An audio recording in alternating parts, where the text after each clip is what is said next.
Təşəkkür edirəm. Hörmətli xanım sədr, hörmətli həmkarlar və media nümayəndələri. Yeni qanunla uşaq hüquqlarının qorunmasına daha sistemli və kompleks yanaşılır. Gələcək nəslin daha sağlam ruhda böyüməsi hədəflənir. Uşaq sağlamlığının qorunması və yaxşılaşdırılması milli maraqlarımıza, dövlət siyasətinin prioritetlərinə və qoşulduğumuz uşaq hüquqlarına dair BMT konvensiyasının tələblərinə uyğundur. Qanuna uşaqların müxtəlif elmi tədqiqatlara cəlb edilməsi ilə bağlı müddanın əlavə edilməsi və ya qanundan irəli gələn normaların hazırlanması zamanı bu məsələnin nəzərə alınması məqsədə uyğun olardı. Uşaqlar həssas əhali qrupudur və buna görə də tədqiqatlarda iştirakları zamanı əlavə qorunmaya ehtiyac duyurlar. Uşaq sağlamlığının qorunması və yaxşılaşdırılması bəzi kliniki tədqiqatların aparılmasını zərurəti yaradır və ya uşaqların fikirlərinin öyrənilməsi ehtiyac duyulan, sonda bu sahədə siyasətlərin təkmilləşdirilməsini hədəfləyən sosial tədqiqatlar aparılır.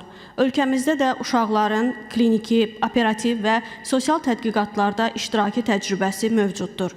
Müxtəlif elmi tədqiqat institutları, assosiasiyalar və ictimai birliklər tərəfindən uşaqların da cəlb olunduğu kəmiyyət, keyfiyyət sorğuları, eləcə də kliniki tədqiqatlar aparılır. Lakin tədqiqatlarda iştirak edən uşaqların hüquqlarının qorunmasına dair mövcud qaydalar təlimat səviyyəsindədir. Nazirlər Kabinetinin mövcud normaları yalnız kliniki tədqiqatları əhatə edir. Operativ və sosial tədqiqatlar isə əhatə olunmur. Məsələn, ABŞ və Avropa İttifaqında bu məsələyə qanunvericilik səviyyəsində aydınlıq gətirilir. Bu qanunun 17-ci maddəsinin 5-ci bəndində uşaqlara aid fərdi məlumatların dairəsi, habelə onların toplanması, emalı, ötürülməsi, istifadəsi və mühafizəsi şərtləri qanunla müəyyən edilir, qeyd olunur. Burada yəqin ki, fərdi məlumatlar haqqında Azərbaycan Respublikası qanununa istinad edilir. Lakin bu qanunun özündə də yenilənməyə ehtiyac var. Çünki 2010-cu ildə bu qanun qəbul edilərkən süni intellekt həyatımıza bu dərəcədə sirayət etməmişdi. Fərdi məlumat anlayışı uşaqlara münasibətdə bir qədər də genişləndirilə bilər. 17.5-ci bənddə həm də qeyd oluna bilər.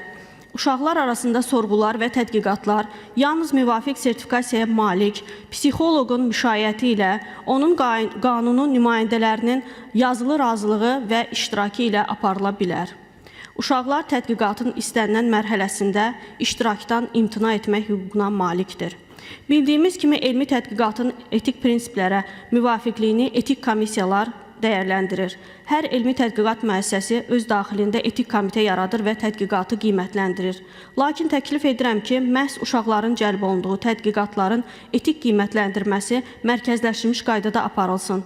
Uşaqların cəlb olunduğu tədqiqatların etik qiymətləndirilməsi müvafiq dövlət komitəsinə həvalə olunsun.